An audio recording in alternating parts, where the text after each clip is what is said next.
Okay. So, settling into a posture for our meditation this morning that feels supportive of your body in this moment. So, you might even start by closing your eyes and feeling into the sensations in the body, just noticing if there's any kind of areas of discomfort or pain, if you're seated in a way that may not be sustainable for 30 minutes, you might want to make some adjustments.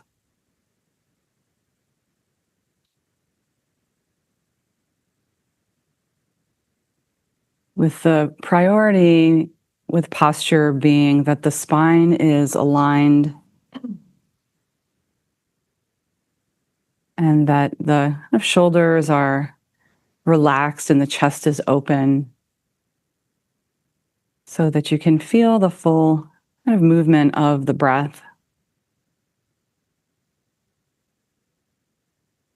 But otherwise, you can be sitting or lying down, standing.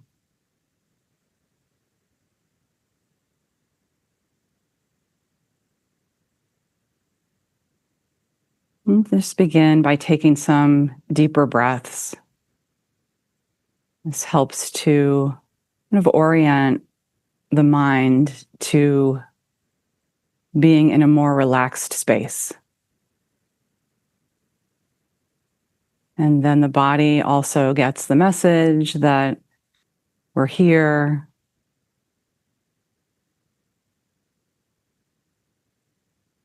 There's nowhere else to be right now, nothing else to do. Just slowing down that inhale and exhale.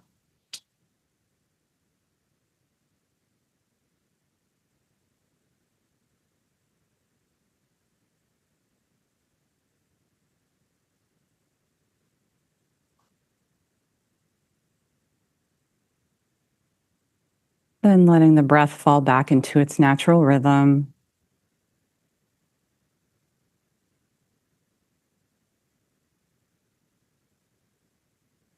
And these first few minutes of meditation are really dedicated to arriving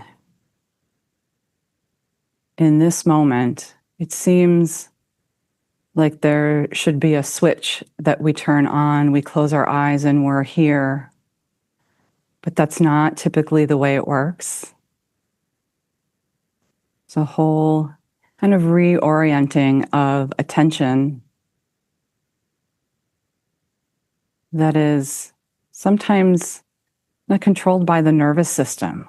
The degree to which we can pay attention to our moment-to-moment experience is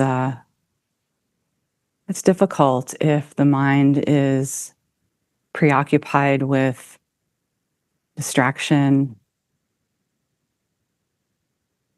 still carrying the energy of physically getting here or settling in. So just honoring that and maybe scanning the attention through the body in a friendly, curious way. Are there places that are still holding on, still feel some contraction? And can you breathe into those places?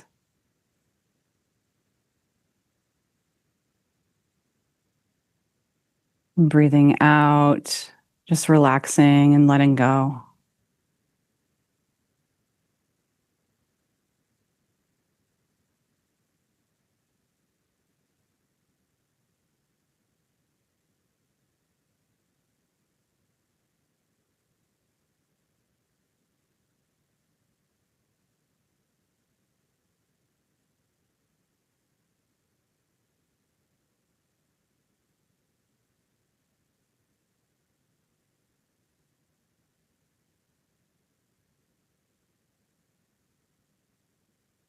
when we sit in meditation with a group can also be really supportive of your practice to just attune to the energy of that group, whether you're here in person or on the screen or watching the recording. Just kind of feeling into that energy of others practicing in this moment.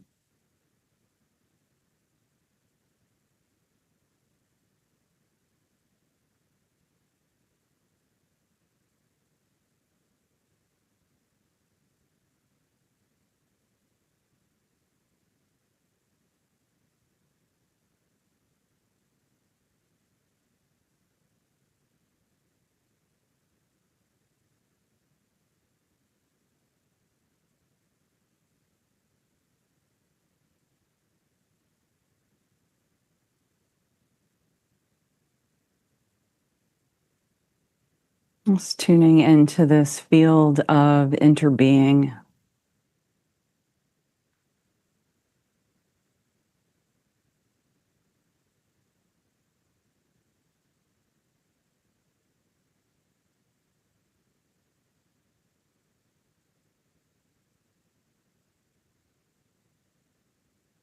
So when we notice that the mind has wandered off into thinking, planning, daydreaming, we can notice a little bit more clearly that we've kind of removed ourselves in those moments from this web of interbeing.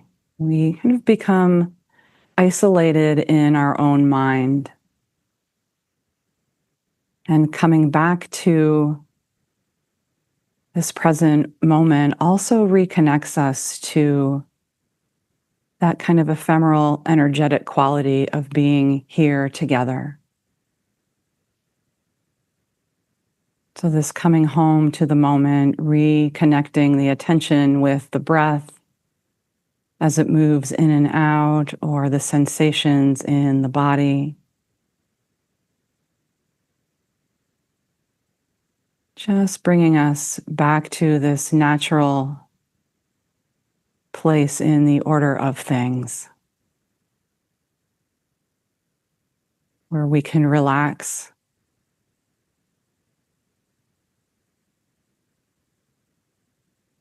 Just letting yourself be held by the support.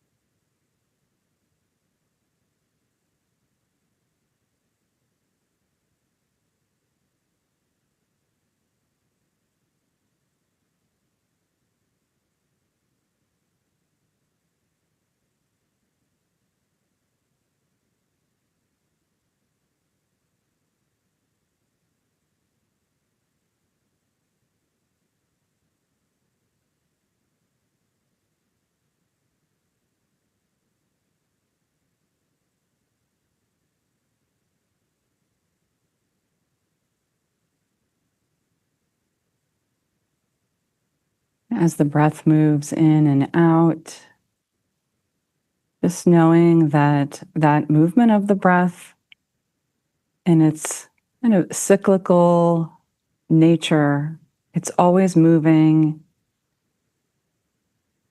and always a place where the attention can come home to. We call this an anchor. Just letting the attention rest on the in-breath or the out-breath.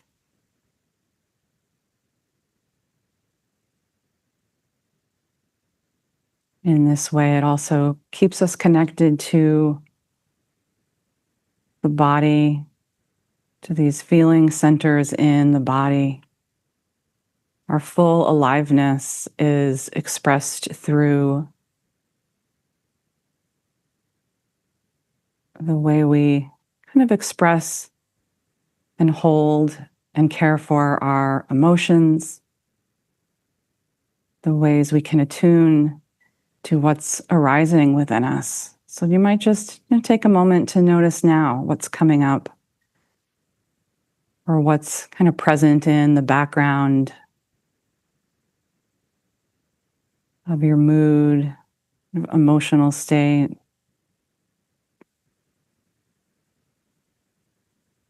We're always holding something, often more than one thing. So just taking a moment to explore that.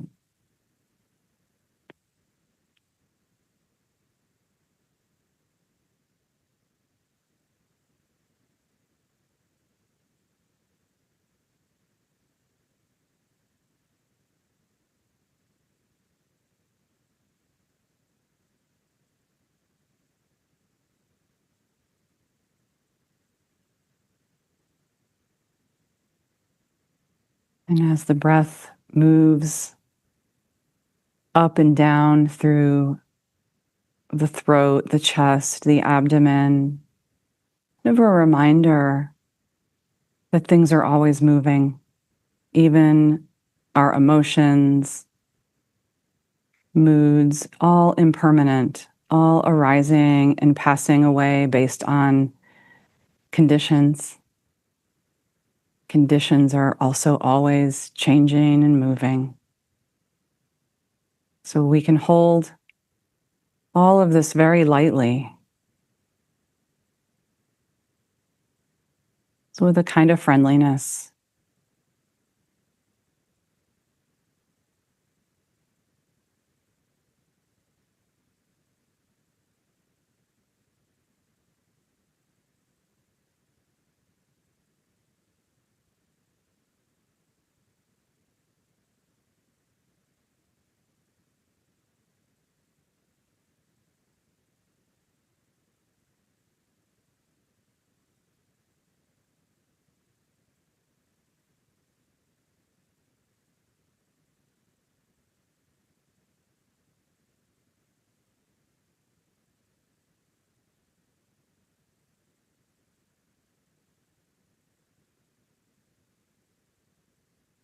So we'll sit in silence for the rest of our sit, just simple instructions this morning.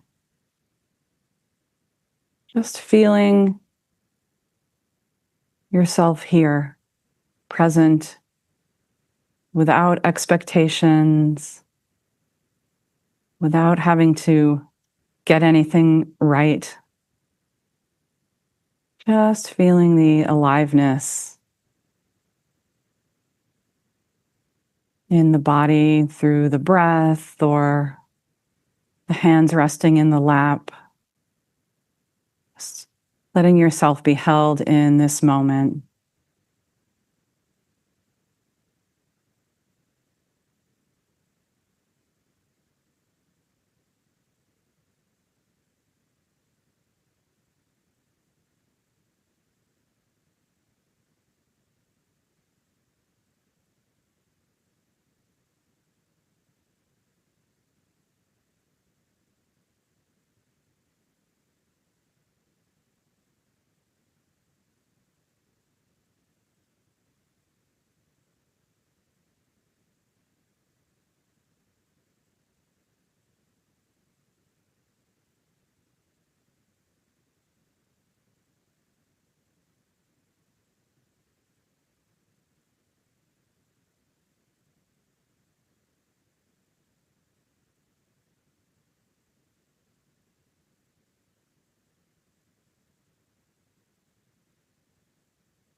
And just coming back to the breath,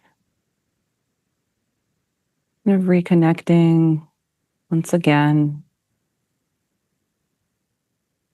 opening up the attention wide, feeling into the kind of boundlessness of this present moment. As you breathe in and out, this inhalation, just letting it bring freshness into the body. And exhaling, letting go.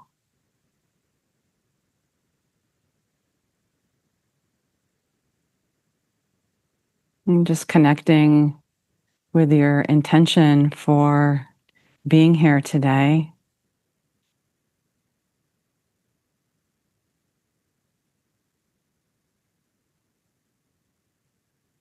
Whatever it took to physically arrive here with us.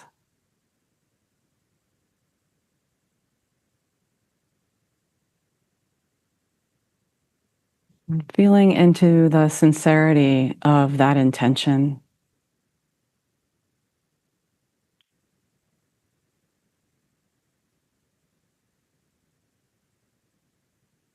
And just knowing that your heartfelt intention connects with the intentions of everyone else. Kind of a powerful force in the world.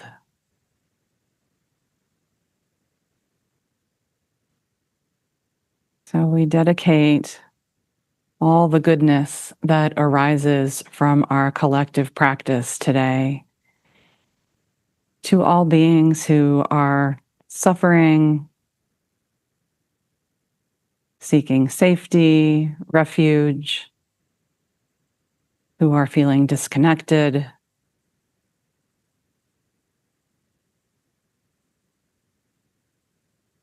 knowing that all beings want the same things, including ourselves. So just kind of allowing yourself to feel into that in the heart.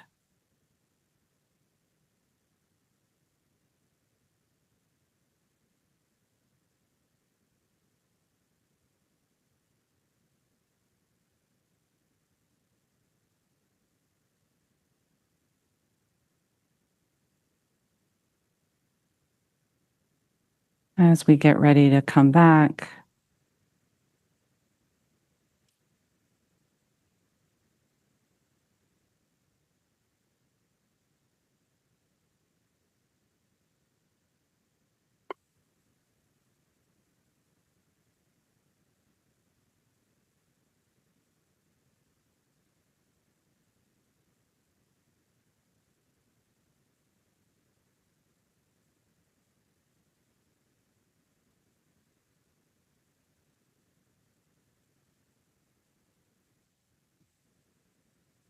you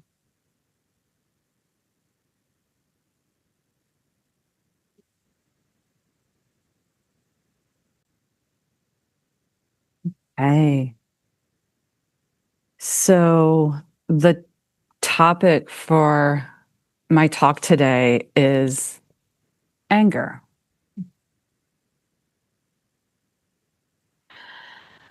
Um, there is a lot to say about this really ubiquitous emotion um, that all of us have the capacity for, and that I think probably arises daily on some level.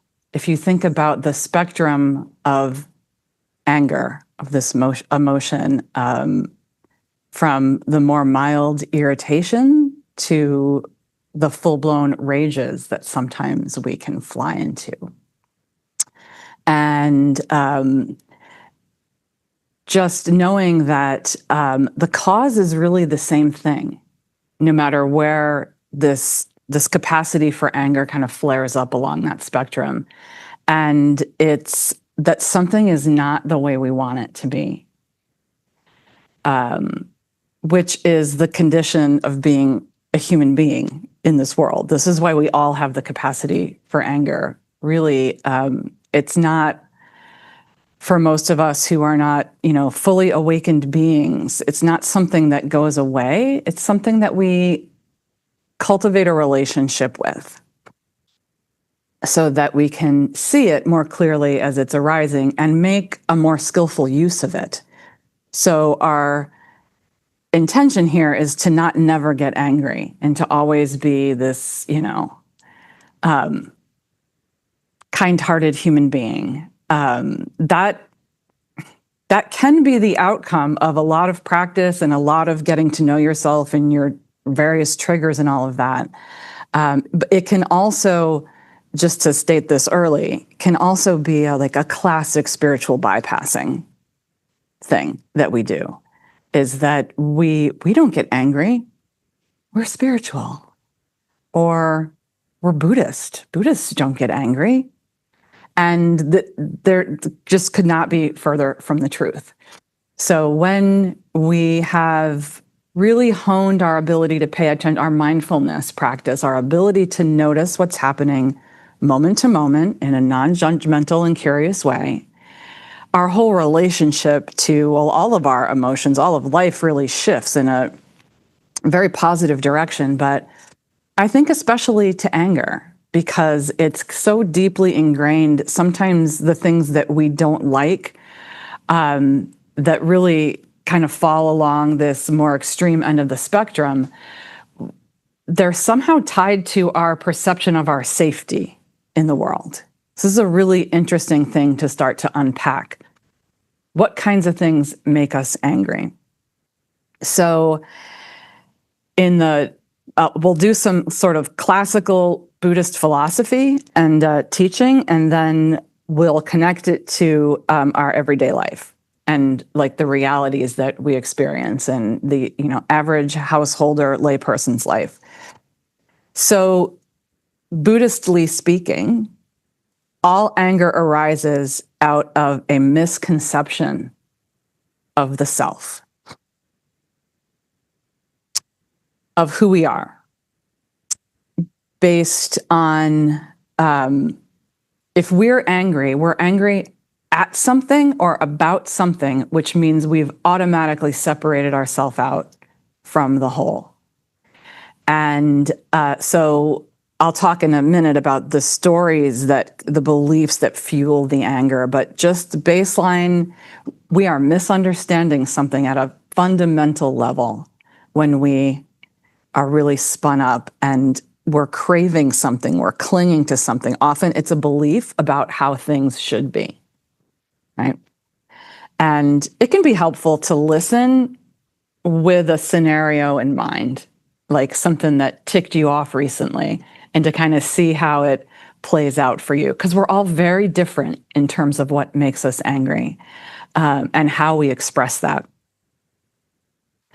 So, we become attached to something and we're not getting it, or we're getting something that we really don't want. Thich Nhat Hanh, the teacher Thich Nhat Hanh, called anger a habit energy. And it's so true that the grooves in our brains that we have from thinking the same thoughts or having the same beliefs, that sometimes we're just born that way. This is our personality, or the conditions we were raised in to believe certain thoughts that then when the world life doesn't play out that way, that makes us angry. But it takes something to trigger that anger. And that's really where, when our practice is, when our mindfulness is strong, we can notice what those triggers are earlier and earlier. And then we may still react, but gradually we have more space between that trigger and our reaction. This sort of classical truism that when our mindfulness is strong, our reactivity goes way down and we're more likely to respond in a skillful way. And I guess, practically speaking, I think this, and sometimes I say this too, like if only you could just know something once and then it would change, right? If we could just get it one time, check the box, and now we don't respond. Like, I know the cause of this anger. Why do I still keep reacting in the same way? And so our habit to revert back to those same actions or responses is really strong. So just know that just because we have an idea of what's triggering it doesn't mean we're automatically going to act more spiritual the next time. It takes a while because now the neuroscientists tell us exactly what's happening when these habit energies and responses are unfolding in us. That we are acting out these deeply rooted patterns that it is possible to change. Okay, it just takes a little while. It doesn't happen instantaneously. But this is making the case for the persistence of practice in when you're noticing these things arising. So what the neuroscientists tell us is that repeated patterns cause deep grooves in the brain. Sort of like the path of least resistance, that we are way more likely to go down that old path, but that we can start to create these new neural pathways, new ways of responding to the same old triggers.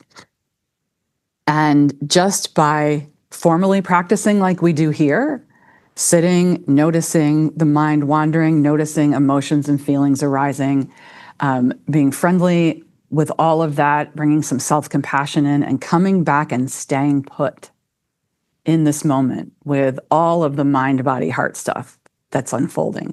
That's what helps to create the new neural pathways. So persist when it comes to this stuff, and persist with friendliness.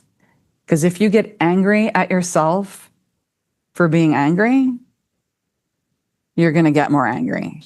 And that groove will deepen, and that will be your more likely response. So another kind of, so back to the kind of classic Buddhist teachings, is that when something makes you mad, so there's this whole concept of not a solid self, this concept of no self. So a line of inquiry that there's no, that even, insert your name here, even Trisha is not the same today that I was yesterday. My opinions change. The way I see things changes. All the cells in my body are changing. Like, there's literally not a solid sense of self that I can pin down. And so a question we can ask in response to a flare-up of anger is, who is it that's pissed off right now? Who is it? What part of me is ticked off? Maybe not all the parts. Maybe we can start to connect some dots. Oh, that's where this comes from. Who is it that's angry? What part of me is angry? And we'll find that there is no solidness there. There's no solidity to that. That even that is moving over and changing over time. The things that used to make us angry sometimes don't anymore, or maybe we've created new irritation. Sometimes our capacity gets thinner when we're under stress. Sometimes, all the time, our capacity gets much less when we're under stress. And we might start to create new grooves of irritation responses. So it can be really helpful to just ask this kind of simple question. Who's angry? And then we can start to kind of tend to that, which is another really important thing I wanted to talk about, which is that there's a lot to be angry about.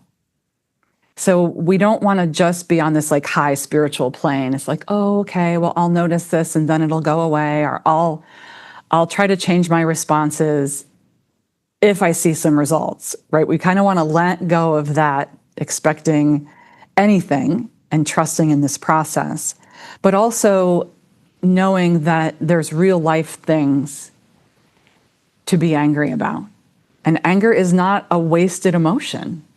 So if something's wrong, something's not the way we think it should be, it's about us first and foremost. So yeah, anger is always about how we're responding to what's happening, not inherently what's happening.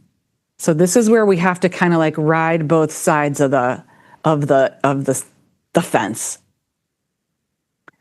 So if we're mad about something that's happening in the world and we respond in an angry way,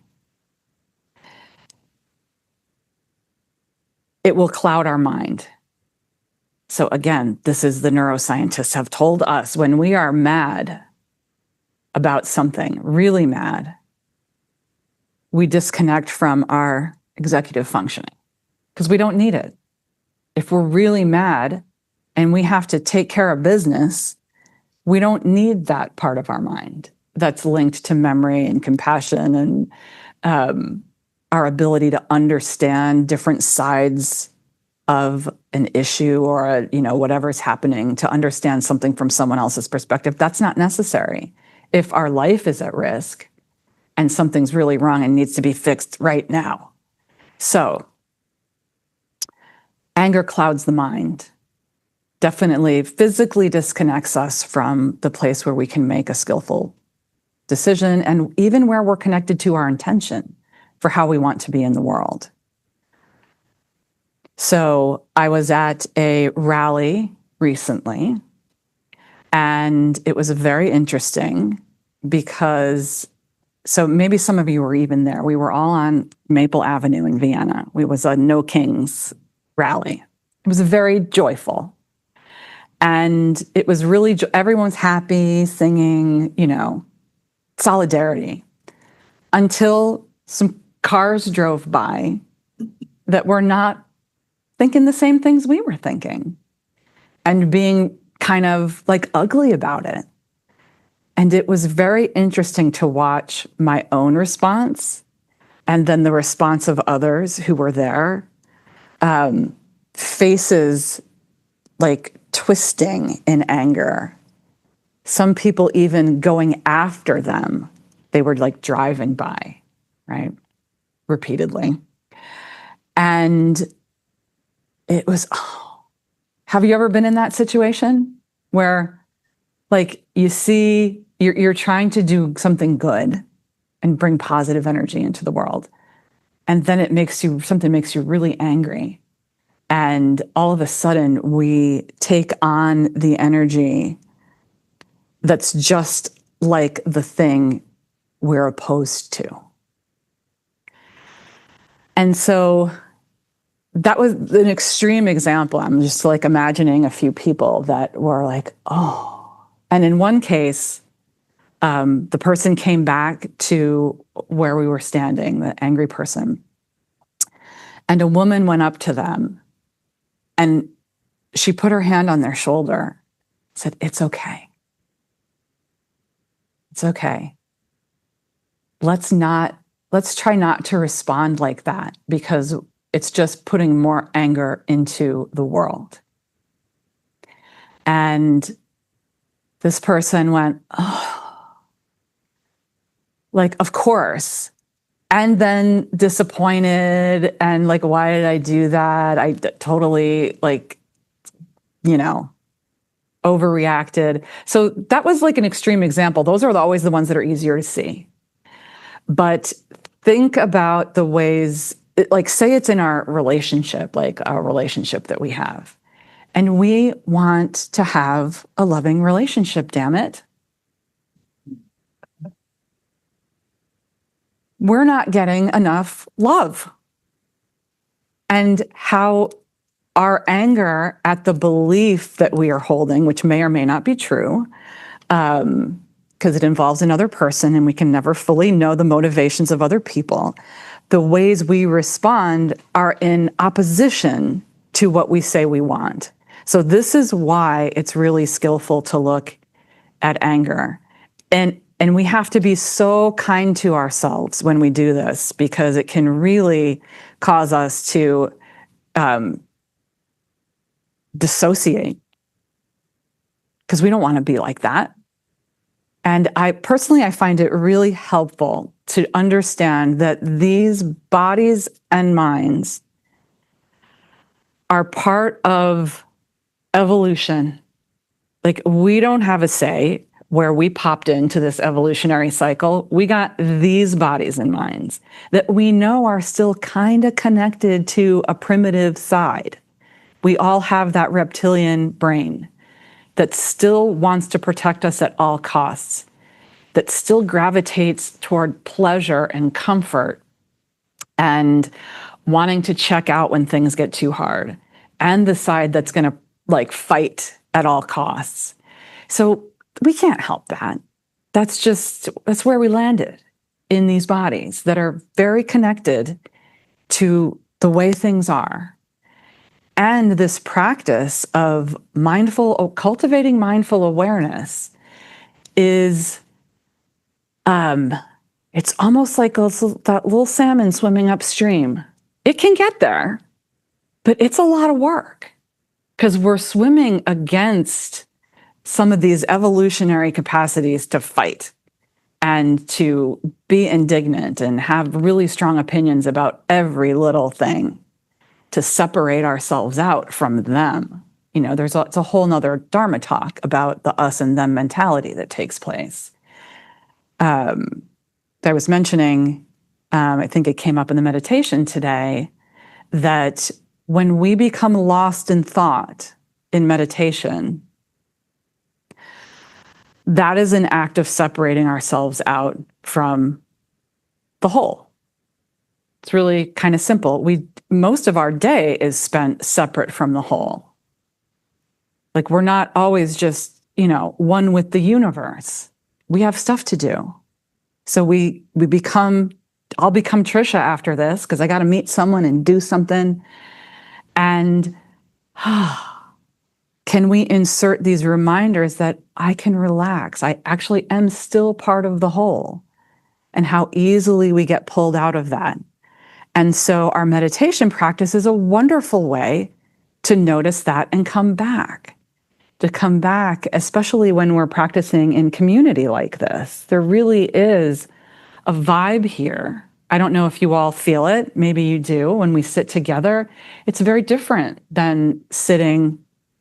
Well, for me, it feels different than sitting by myself. They're both great ways to practice, but even when, the Zoomers, and I hope the folks who listen to the recording will feel like, oh, even in that moment, there's a Sangha of people that just want to be present, are practicing being open-hearted, are practicing being non-judgmental toward themselves and their own reactions, even anger.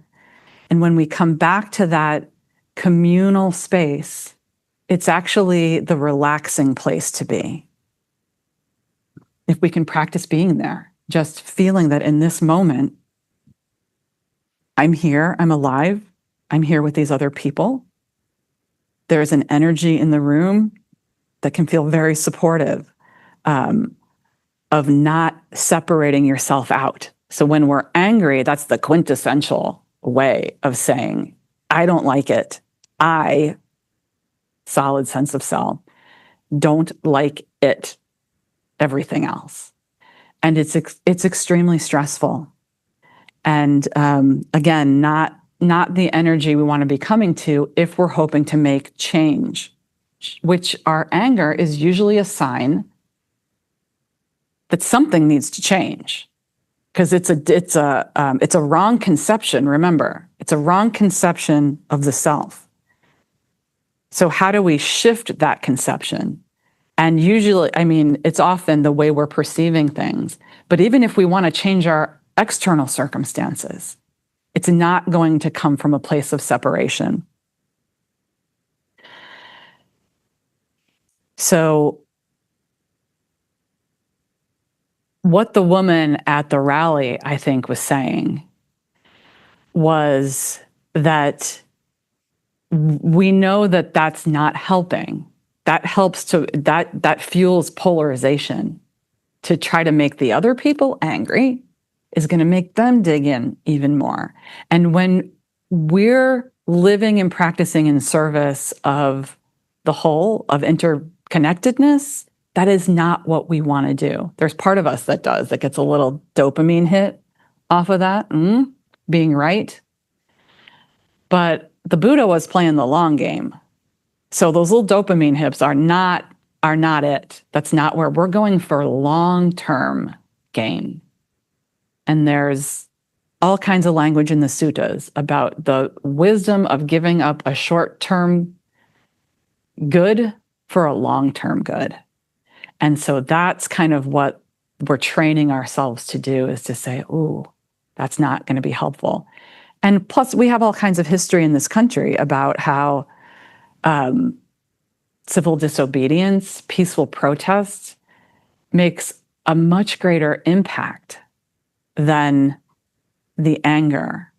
And kind of, it's much more powerful. You just, I don't know, I'm just thinking in my mind now about most of us have seen those photos from the civil rights movement of the twisted, angry faces. Can you picture some of those from the history books?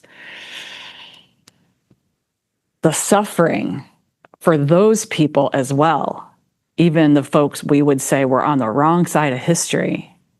And then the more like stalwart and dedicated composure of people who were standing for something wise and skillful, often passively. Occasionally, there'll be a photo or a video of someone, but often it's not. It's stillness, and even, the person standing in front of the tank in Tiananmen Square. That's another sort of iconic image of not the twisted face, not the angry, just the dedication to what we know is right. And so think about this. One teacher said that we become more effective when we care about the people that we are against.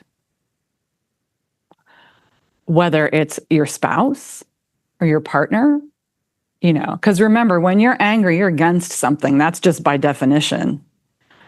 And it might be a person or a group of people or an idea. And we're much more effective when we actually want everyone to suffer less. So can we work with our anger in a way that eases the suffering of other people as well? Or recognizes it in the case of the people driving by that were, doing really rude things to try to stir up the crowd on the sidewalk. That was the whole goal, and it worked in some cases. If they weren't suffering, they wouldn't act like that. And so if we just let them go and wish them well, does it sound impossible? It's more possible with the spouse and someone we care about.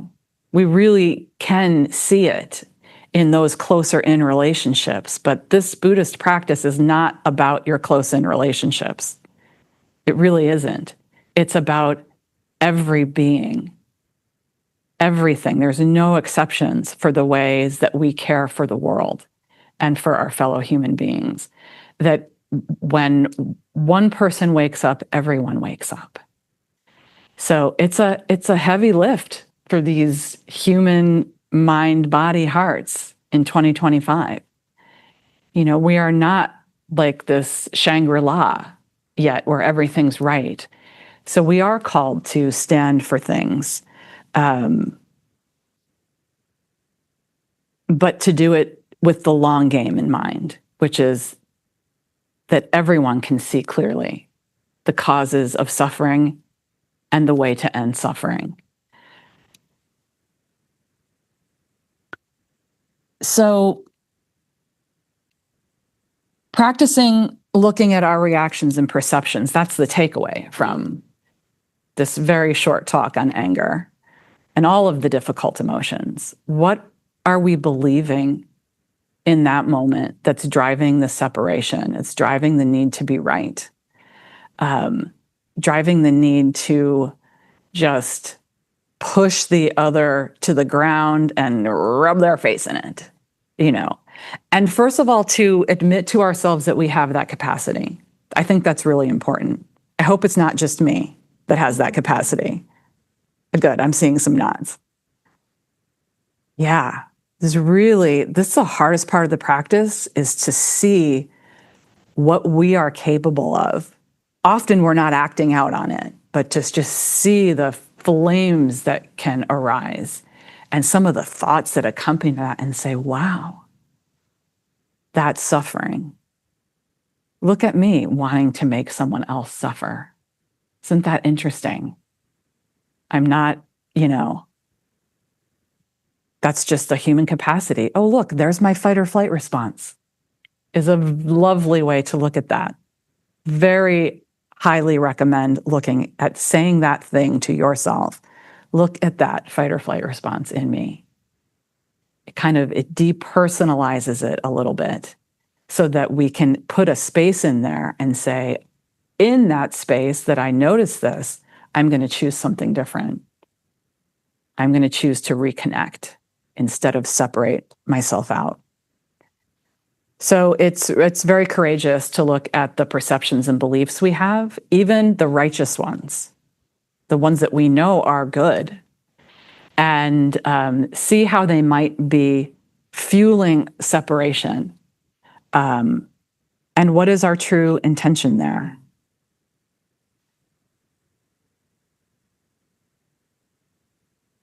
What's the story we're telling ourselves about this thing that's happening or this person? Lots of investigation that can go on in that space if we're able to create it. And that's another talk. So we're going to stop there. Yeah. I'll give that one to John or Jeff. Yeah. All right. Thank you.